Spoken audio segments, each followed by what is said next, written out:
رسول اللہ صلی اللہ تعالی علیہ وآلہ وسلم نے فرمایا تم جو کچھ خرچ کرتے ہو کہ جس سے تمہارا مقصود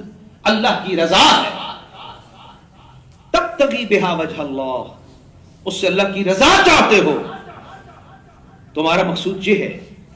تو تمہیں اس پر اجر دیا جاتا ہے الا اجرت علیہا، یہاں تک کہ حتی ما تجعل فی فم امراتک، جو لقمہ تم اپنی بیگم کے منہ میں ڈالتے ہو اس پر بھی رب اجر عطا کرتا ہے۔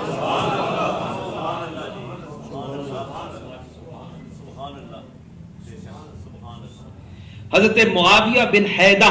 روایت کرتے ہیں، میں نے عرض کی کہ یا رسول اللہ،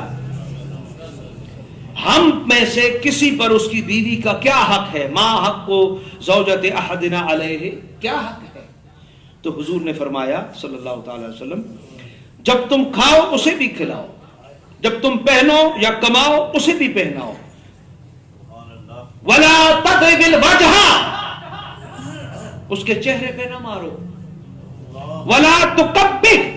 کبیح سے برا، اسے برے لفظ نہ کہو، ولا تہجر الا فی البیت،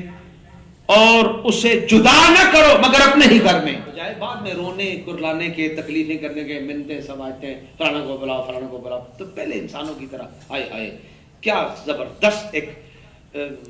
جملہ ہے، کسی نے کہا کہ انسان نے پرندوں کی طرح ہواؤں میں اڑنا بھی سیکھ لیا، مچھلیوں کی طرح دریاؤں میں تیرنا بھی سیکھ لیا، کاش یہ انسانوں کی طرح زمین پہ رہنا بھی سیکھ لیا۔